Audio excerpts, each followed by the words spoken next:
이어서 주님 마음 내게 주소서 함께 찬양하겠습니다. 보소서 주님, 나의 마음을 선할 것 하나 없습니다. 그러나 내 모든 것 주께 드립니다. 사랑으로 안으시고 날 새롭게 하소서. 보소서 주님, 나의 마음을 선한 것 하나 없습니다. 그러나 내 모든 것 주께 드립니다. 사랑으로 안으시고 날 새롭게 하소서. 주님 마음 내게 주소서. 내 아버지 주님 마음 내게 주소서. 나를 향하신 주님의 뜻이 이루어지도록 주님 마음 내게 주소서. 주님 마음 내게 주소서. 내 아버지 주님 마음 내게 주소서. 나를 향하신 주님의 뜻이 이루어지도록 주님 마음 내게 주소서. 오늘 우리에게 주시는 하나님의 말씀은 역대하 1장에서 12절 말씀 중 1절과 5절에서 8절 12절 말씀입니다. 르호보암의 나라가 견고하고 세력이 강해지매 그가 여호와의 율법을 버리니 온 이스라엘이 본받은지라. 그때에 유다 방백들이 시삭의 일로 예루살렘에 모였는지라.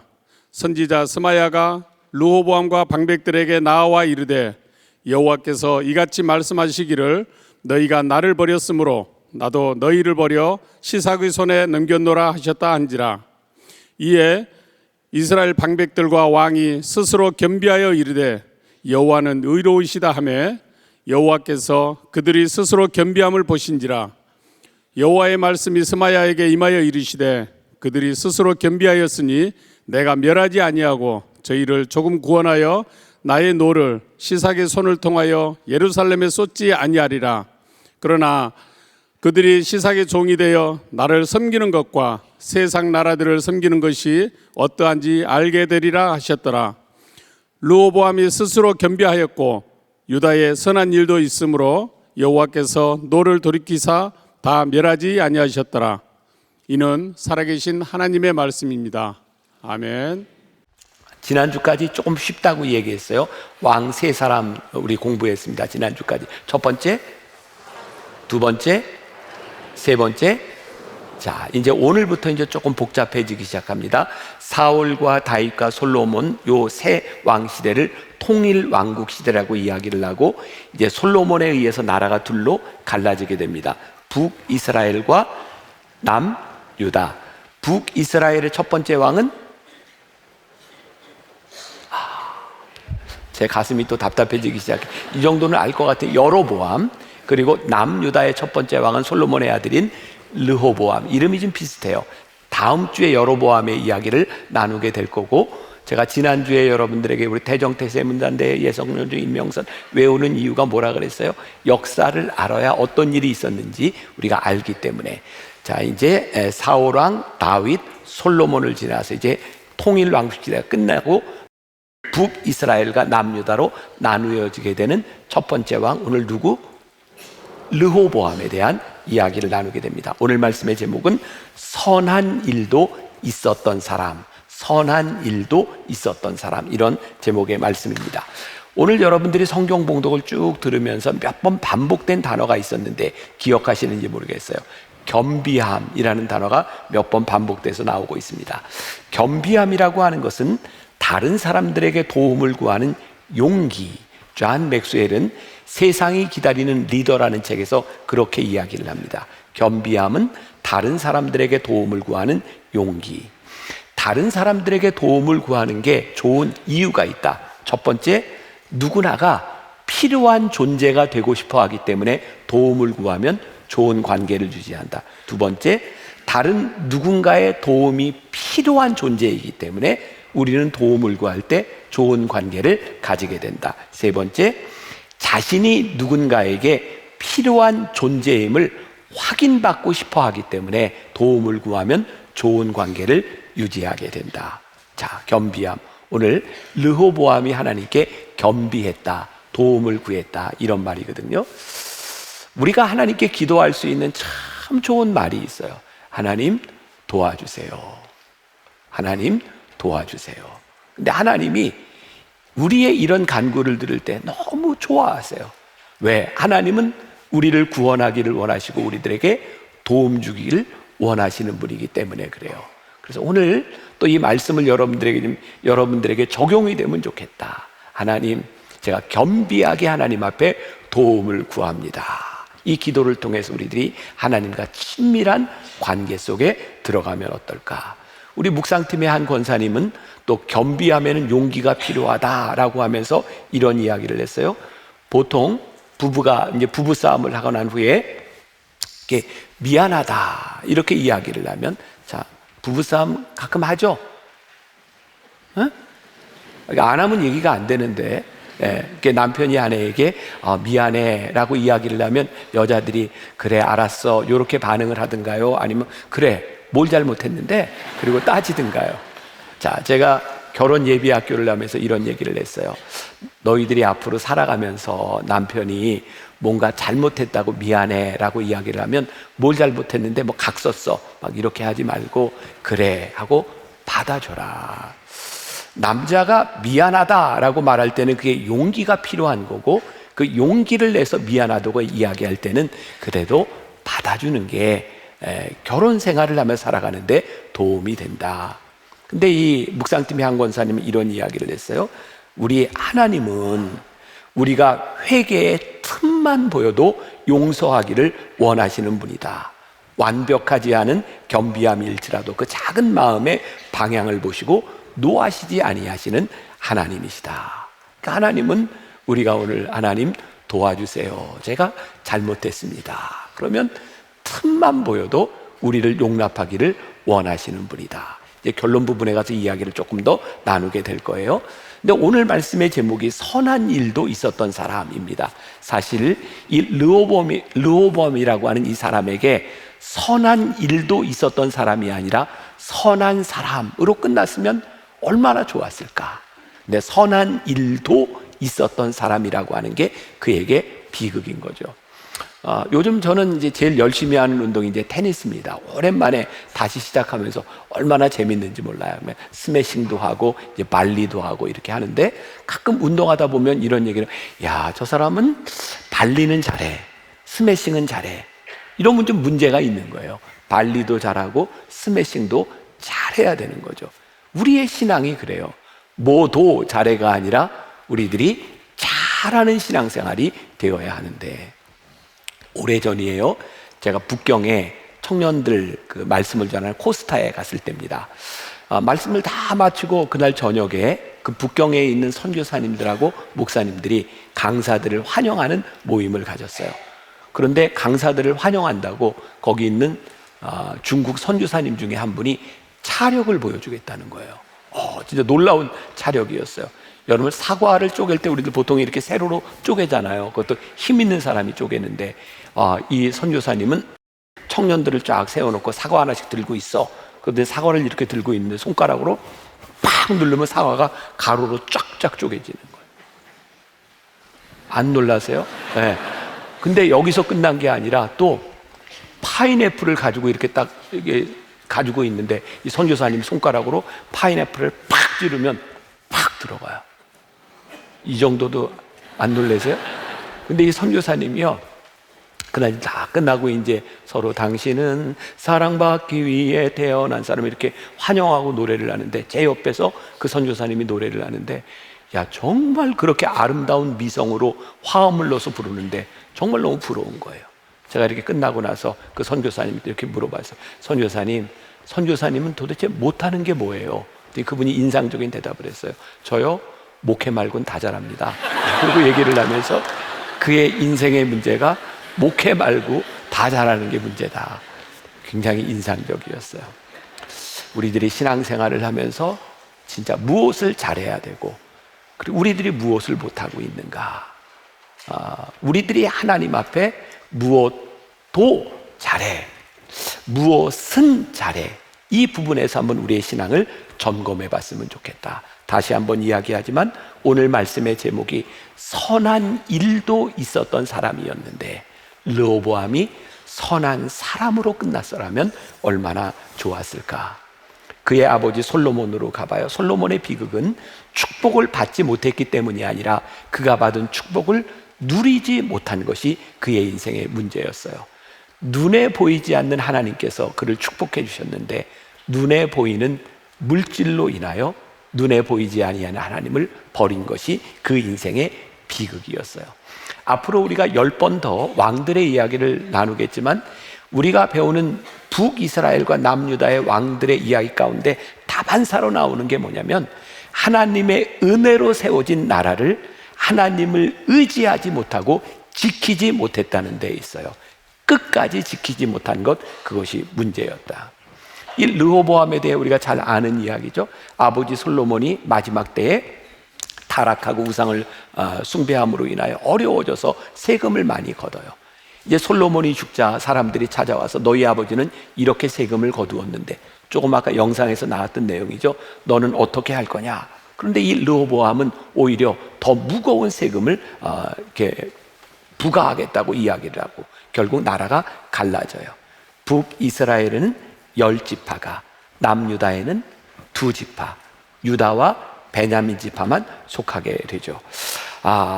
그럼에도 불구하고 이 나라가 망하지 않고 지속될 수 있었던 이유가 있어요.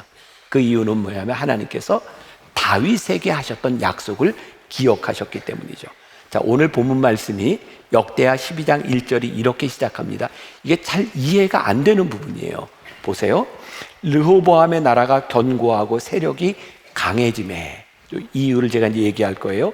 그가 여호와의 율법을 버리니 온 이스라엘이 본받은지라. 이렇게 문제를 안고 갈라졌던 이 나라, 이 르호보암의 나라가 어떻게 해요? 세력이 강해졌답니다. 그 이유는 무엇이었을까? 자, 조금 전에 제가 했던 이야기로 다시 한번 돌아와 봅니다. 르호보암이 왕이 되자 애굽으로 도망갔던 여로보암, 솔로몬 시대에 이 솔로몬이 우상 숭배를 하고 죄를 지으니까 여로보암을 하나님이 세우셨는데, 아직 솔로몬이 살아있을 때라 여로보암이 애굽으로 도망을 갔었어요. 그런데 솔로몬이 죽고 여로보암이 왕이 되자 찾아온 겁니다. 자, 역대하 10장 4절에 왕의 아버지께서 우리의 멍에를 무겁게 하였으나 왕은 이제 왕의 아버지께서 우리에게 시킨 고역과 매운 무거운 멍에를 가볍게 하소서. 그리하시면 우리가 왕을 섬기겠나이다. 그런데 르호보암이 안 들었죠? 지금 잘 따라오고 계시는 거죠? 그랬더니 역대하 10장 16절에서 온 이스라엘은 왕이 자기들의 말을 듣지 아니함을 보고 왕에게 대답하여 이르되 우리가 다윗과 무슨 관계가 있느냐? 이새의 아들에게서 받을 유산이 없도다. 이스라엘아 각각 너희의 장막으로 돌아가라. 다윗이여 이제 너는 내 집이나 돌보라 하고 온 이스라엘이 그들의 장막으로 돌아가니라. 지금 위기에 처해 있어서 이 남유다가 어떻게 해야 돼요? 망하는 길로 가야 되는데 오늘 본문 말씀 역대하 12장 1절이 뭐라고 되어 있어요? 강하여지매라고 되어 있는 거예요. 그 이유가 뭘까? 이 나라가 견고했던 이유가 뭘까? 첫 번째는 하나님께서 르호보암 때문이 아니라 그의 할아버지 다윗에게 약속하셨던 것을 기억하셨기 때문이다. 자, 오늘 이 말씀을 한번 적용해 봅시다. 오늘 여기 있는 여러분들 가운데 스스로 나는 모태신앙이야, 내 신앙은 3대 4대야 이렇게 이야기를 하는데 나 스스로 나를 봐도 내가 지금 신앙적으로 잘못돼 있어. 조금 타락의 길을 걷기도 하고 내가 하나님 앞에 죄를 짓기도 해. 그런데 내가 괜찮아. 제가 여러분들을 협박하려고 하는 게 아니라 만약에 그런 일이 있다면 안심하지 말라. 하나님께서 우리에 대한 우리 믿음의 조상들에 대한 그 믿음을 보시고 잠깐 심판을 유보할 수 있으나 그건 끝까지 가는 것은 아니다. 르호보암이 아직은 그의 할아버지 다윗에게 하셨던 약속을 가지고 붙잡아 주고 계세요. 저는 이렇게 살아오면서 그런 고백을 많이 해요. 정말 아버지 어머니의 기도가 아니었더라면 내가 지금 이렇게 될 수 있었을까? 제 삶에 이렇게 순간순간을 지나올 때마다 아버지와 어머니의 기도가 나에게 이렇게 살아있구나 이런 고백을 하거든요. 그러면서 저에게 늘 두려운 게 뭐냐면 하나님 그 기도가 끝나지 않도록 저는 늘 그런 생각해요. 하나님 제가 끝까지 하나님 앞에 쓰임 받을 수 있도록 저를 도와주세요. 오늘 혹시 여러분들에게 여러분들의 부모님의 기도로 아직은 괜찮지만 내가 불안하다고 생각하는 사람이 있다면 그 심판의 때가 온다고 하는 그 무서움을 기억해라. 또 하나 르호보암의 나라가 이렇게 남아서 강대해질 수 있었던 이유 가운데 하나가 르호보암이 잘나서가 아니라 기대를 걸었던 여로보암이 너무나 못했기 때문에 반사 이익을 받고 있다는 거예요. 저는 또 이 말씀을 보면서 그런 또 적용을 하게 돼요. 지금 한국 교회가 많이 어려워지는 때를 지나가고 있어요. 여러분들이 지금 예배드리고 있는 이 만나교회는 다른 교회에 비하면 좋은 평가 또 부흥하는 교회, 그리고 우리가 이 자리에 있어요. 근데 가만히 생각해 보면 우리가 잘해서일까? 우리는 혹시 반사 이익을 받고 있는 것은 아닐까? 여러분들 요즘 목회자들끼리 모이면 여러분들에게는 못할 얘기인데 할까요 말까요? 목회자들끼리 그런 얘기예요. 사고만 안 치면 돼. 사고만 안 쳐도 부흥이 돼. 근데 이게 얼마나 무서운 이야기인지 몰라요. 르호보암에게 있었던 그 나라가 강대해질 수 있었던 이유가 르호보암이 잘해서가 아니라 여로보암이 죽을 수고 있는 거예요. 그런데 지금이 아무 일도 없는 이 일들이 영원히 가지 않는다는 거예요. 자, 오늘 우리가 읽은 말씀이 역대하 12장이에요. 그리고 12장 1절에 강대해짐에, 이걸 제가 설명하기 위해서 했던 건데, 자, 그 바로 전에 역대하 11장 13절부터 15절에 어떤 일이 일어났는가, 여로보암이 뭘 잘못했는가 같이 한번 읽어봅시다. 자, 13절부터 자, 시작.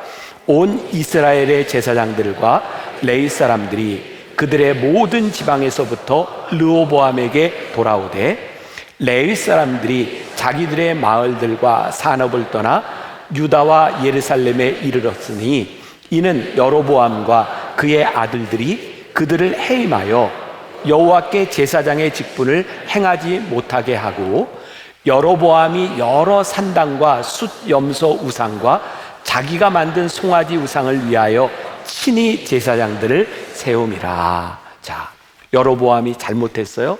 하나님이 여로보암을 세우셨는데 그는 북이스라엘에 가서 우상 숭배를 하고 레위 제사장들을 다 파했다, 이렇게 되어 있어요. 근데 여러분들이 성경을 볼 때 여로보암하고 르호보암하고 구별이 안 되면 말씀이 이해가 안 돼요. 여로보암은 어디의 왕? 북이스라엘. 르호보암은 어디? 유다의 왕. 누구의 아들? 솔로몬의 아들이에요. 자, 그랬더니 이제 어떤 일들이 일어났는가? 16절과 17절 제가 읽어드릴 테니까 들어보세요. 이스라엘 모든 지파 중에 마음을 굳게 하여 이스라엘의 하나님 여호와를 찾는 자들이 레위 사람들을 따라 예루살렘에 이르러 그들의 조상들의 하나님 여호와께 제사하고자 한지라. 그러므로 3년 동안 유다 나라를 도와 솔로몬의 아들 르호보암을 강성하게 하였으니 이는 무리가 3년 동안을 다윗과 솔로몬의 길을 행하였음이더라. 오늘 역대하 12장 1절 말씀이 그렇게 이해가 되는 거예요. 그렇게 나라가 갈라졌는데 강대하여졌던 이유. 12장 1절, 르호보암의 나라가 견고하고 세력이 강해짐에, 여기까지예요. 그런데 문제는 그가 여호와의 율법을 버리니 온 이스라엘이 본받은지라. 이렇게 다윗의 약속을 기억하고 여로보암이 죽을 써서 강대해졌는데 하나님께서 그 나라를 지켜주셨는데 그가 강대하여짐에 교만하여 여호와의 율법을 버렸다. 그리고 온 이스라엘이 그것을 본받았다라고 되어 있어요. 르호보암 한 사람의 영향력이 얼마나 큰지를 생각해보라. 왕이 율법을 버리니 온 백성과 나라에 치명적인 결과를 가져오게 되었다는 거예요. 자, 또 적용을 한번 해봅시다. 우리는 요 근래 이제 민주당 또 이렇게 국민의힘, 보수와 진보가 이렇게 하나씩 대통령들이 바뀌었어요. 대통령이 바뀌면서 우리나라는 50%만 지지를 받아도 괜찮아요. 50%는 미워하고 50%는 지지하고. 우리의 불행은 우리 모두가 이렇게 존경하는 지도자를 우리들이 가지지 못한다는 거예요. 가만히 생각해 보니까 누가 대통령이 되든 내 마음에 들든 들지 않든 우리들이 해야 될 일이 있는데 위정자를 위하여 우리들이 기도해야 되겠다. 왜? 대통령 하나가 도덕적으로 타락하면 온 나라가 그 대통령을 본받아요. 대통령 하나가 잘못되면, 잘못된 생각을 하면 온 나라가 그 어려움들을 당하게 되어 있어요. 우리들의 마음에 들고 안 들고에 대한 문제가 아니라 하나님, 이 나라의 위정자가 하나님 보시기에 올바로 세워질 수 있도록 붙잡아 주세요. 우리가 기도하는 사람이 돼야 되겠다. 여러분들 앞에 서 있는 제가 여기에서 목회를 하면서 여러분들의 담임 목사로 서 있는데 여러분들이 저를 위해서 기도해야 되는 이유가 있다. 왜? 지도자 하나가 잘못되면 온 교회 성도들이 영향을 받으니 여러분들이 리더를 위하여 기도하는 것은 우리들이 해야 될 중요한 일이라는 생각이 들어요. 저를 위해서 기도하실 거예요? 안 하실 거예요? 여러분 해야 돼요. 그게 누구를 위하여? 여러분들을 위하여. 우리가 어떤 대통령, 어떤 이념을 가지고 어떤 생각을 가지고 내 마음에 들지 않는다 할지라도 우리들이 기도해야 되는 이유가 뭐예요? 그 사람이 올바로 서야 이 나라가 올바로 세워질 수 있기 때문에 그래요. 하나님의 은혜를 은혜로 생각하지 못하니 여호와의 율법을 버렸다라고 되어 있어요.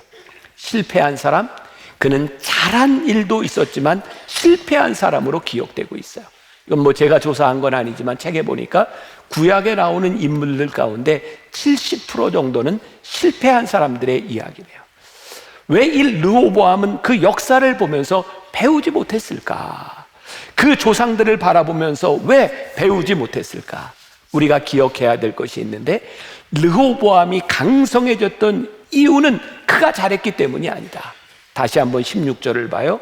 여호와를 찾는 자들이 레위 사람들을 따라 예루살렘에 이르러 그들의 조상들의 하나님 여호와께 제사하고자 한지라. 그들이 하나님을 제사하고자 하나님 앞에 모였을 때 하나님이 그 나라를 살려주셨어요. 우리가 보아야 될 것이 있는 거예요. 묵상팀의 한 장로님이 안도연의 시를 저에게 보내주셨어요. 이 간격이라는 시인데 말씀하고 제가 한번 적용을 해보려고 그래. 한번 들어보세요. 숲을 멀리서 바라보고 있을 때는 몰랐다. 나무와 나무가 모여 어깨와 어깨를 대고 숨을 이루는 줄 알았다. 나무와 나무 사이 넓거나 좁은 간격이 있다는 걸 생각하지 못했다. 벌어질 대로 벌어질, 최대한 벌어진, 한 대 붙으면 도저히 안 되는, 기어이 떨어져 서 있어야 하는 나무와 나무 사이 그 간격과 간격이 모여 울울창창 숲을 이룬다는 것을 산불이 휩쓸고 지나간 숲에 들어가 보고서야 알았다. 우리가 숲을 보면 그냥 꽉 차 있는 것 같은데 사실은 숲을 이루기 위해서는 나무의 간격이 필요하다. 이게 이렇게 저에게 와닿았어요. 여러분 보세요. 우리들이 왜 욕망에 쉽게 넘어지는가? 우리들이 하나님 앞에 축복을 받고 왜 우리들이 물질에 넘어지는가? 오늘 여기 있는 사람들 가운데는 어떤 분야에 성공을 이룬 사람도 있을 거고, 여기 있는 여러분들 가운데 어떤 사람들은 물질에 축복을 소유한 사람도 있을 거예요. 그런데 오늘 우리들에게 어떤 교훈을 주냐면, 너희들이 이룬 것 그 안에 갇히지 말고 이렇게 멀찍이 떨어져서 봐라. 내가 진짜 자격이 있어서 그것을 이루어온 것인지, 하나님께서 너에게 주신 축복인지, 그것이 하나님의 은혜인지를 구별할 수 있어야 된다. 우리들의 욕망을 저기 떨어뜨려 놓고 볼 수 있는 지혜와 하나님과의 친밀함 가운데서 하나님 곁에서 우리들이 그것을 보기 시작할 때 우리들이 볼 것을 바로 볼 수 있을 텐데, 우리들이 그것을 보지 못하니까, 역사에서 교훈을 얻지 못하니까 우리들이 자꾸 타락의 길을 걷게 되는 거예요. 제가 말씀을 준비하며 책에 보니까 도살장으로 끌려가는 그 돼지는 억지로 끌려가지 않는데요. 물론 이렇게 막 지금처럼 기업으로 이렇게 죽이는 거 말고, 옛날에는 돼지 한 마리 이렇게 잡아서 온 동네가 잔치를 냈잖아요. 근데 돼지를 이렇게 우리에서 끌어내서 이렇게 잡으러 갈 때 어떻게 하냐면, 돼지 위에다 당근을 하나 이렇게 달아주면 돼지가 당근 보고 이렇게 따라가다가 죽는다는 거예요. 그럼 무섭지 않아요? 하나님께서 우리들에게 주신 축복이 우리들에게 복이 되지 못하고, 그것이 우리들에게 재앙이 되어서 우리들이 하나님의 심판을 받게 된다면 그게 얼마나 무서운 일이겠는가. 그러면 스캔달이라는 말이 있죠. 이 말은 신약성경에 나오는 헬라어 스캔달리조라는 말에서 나왔어요. 걸려 넘어지다, 이런 말이에요. 걸려 넘어진다고 하는 것은 어떤 의미일까요? 우리들에게 장애물이 사실은 문제가 아니에요. 이 장애물이 보이지 않으니까 걸려 넘어지는 겁니다. 장애물이 보이면 이걸 딛고 넘어가든 돌아가든 그렇게 문제가 되지 않아요. 우리들이 보아야 될 것을 보지 못하고, 이 역사 가운데 교훈을 얻지 못하고, 하나님의 말씀 가운데서 우리들이 깨어있지 못하니까 우리들이 넘어지는 거예요. 우리들이 아직 안 넘어졌기 때문에 안심하는 것이 아니라 우리들이 언제 넘어질지 모르는 우리들의 삶을 바라보라는 거예요. 제가 지난주 계속 이제 그런 이야기를 하게 돼요.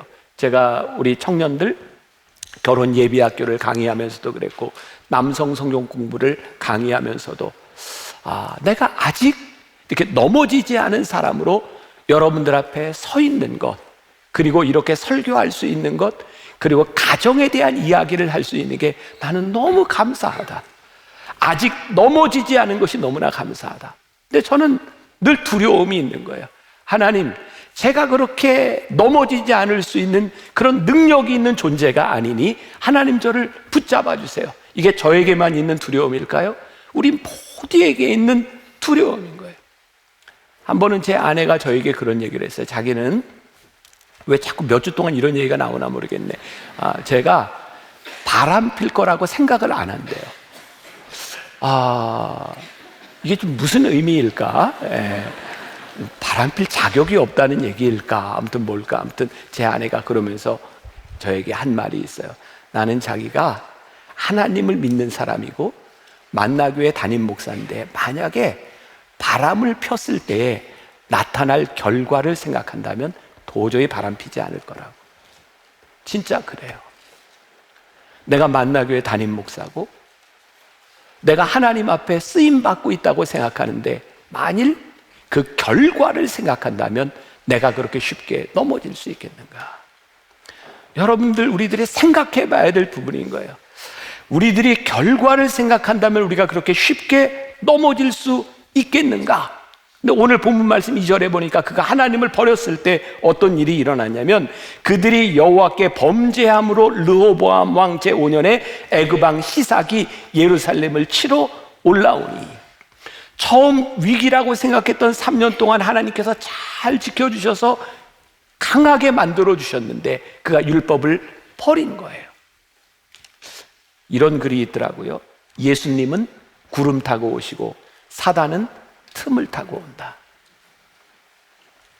우리들이 잘 될 때, 우리들이 강성할 때, 모든 일이 잘 되니 하나님을 섬기는 일들이 우리들에게 의미 없는 것처럼 보여질 때가 있어요. 내가 이만큼 잘 되니 내가 더 이상 신앙을 지키지 않아도 될 것 같은 생각이 들 때가 있어요. 방심하는 마음이 드는 거예요. 르호보암에게 그런 마음이 들었어요. 강성해지니까 그가 율법을 버렸다. 그런데 조금 떨어져서 생각해 보라는 거예요. 지금 애굽의 왕 시삭이 5년 동안 르호보암 시대에 쳐들어오지 않았던 이유를 어떻게 설명할 것인가? 이스라엘 근동 지방의 역사를 보면 이제 보이시죠? 여기가 애굽이고요. 이렇게 여기가 지중해 보이죠? 여기가 아라비아 사막, 여기가 비옥한 초생딸 지역이에요. 애굽이 강대국이 되면 이 비옥한 초생딸 지역으로 가기 위해서 이 중간에 있는 이스라엘을 쳐야 되는 거예요. 애굽의 시삭이 그렇게 권력을 가지고 막강한 나라를 가지고 있었는데 5년 동안 유대를 침공하지 않은 이유를 뭐로 설명할 수 있냐는 거예요. 이스라엘이 갈라졌어요. 위에는 10개의 부족과 밑에 유다는 2개, 유다와 베냐민밖에 없어요. 여러분, 모든 나라가 역사 가운데서 갈라지면 통일시키려고 하는 게 당연한 일 아니었어요. 10개의 부족이 모였던 이스라엘이 이 유다를 침공하지 않은 이유를 무엇으로 설명할 수 있느냐는 거예요. 지금 유다가 강경해졌던 이 이유를 하나님께서 막아주시지 않았다는 것을 생각하지 못한다면 이건 설명할 방법이 없는 거예요. 여러분, 우리나라 대한민국에 선교사들이 들어와서 복음을 전하지 않았던 대한민국을 여러분들 생각할 수 있느냐고요. 우리나라가 6.25를 지나고 일제를 지나면서 하나님께서 지켜주셨던 이유는 복음을 받아들였던 우리가 이 방방곡곡 산골에서 기도원에서 기도하던 성도들의 기도가 없이 이 나라를 어떻게 설명할 수 있냐. 그런데 지금 하나님께서 지켜주셨던 그 나라, 그 역사를 바라보지 못하고 방심함으로 인하여 르호보암이 하나님의 율법을 버렸다라고 되어 있어요. 지켜주셨던 하나님의 역사가 보이지 않을 때 무서운 심판이 임하게 되죠. 오늘 본문 말씀 9절, 애굽 왕 시삭이 올라와서 예루살렘을 치고 여호와의 전 보물과 왕궁의 보물을 모두 빼앗고 솔로몬이 만든 금방패도 빼앗은지라. 보세요. 솔로몬의 금방패를 빼앗았대요.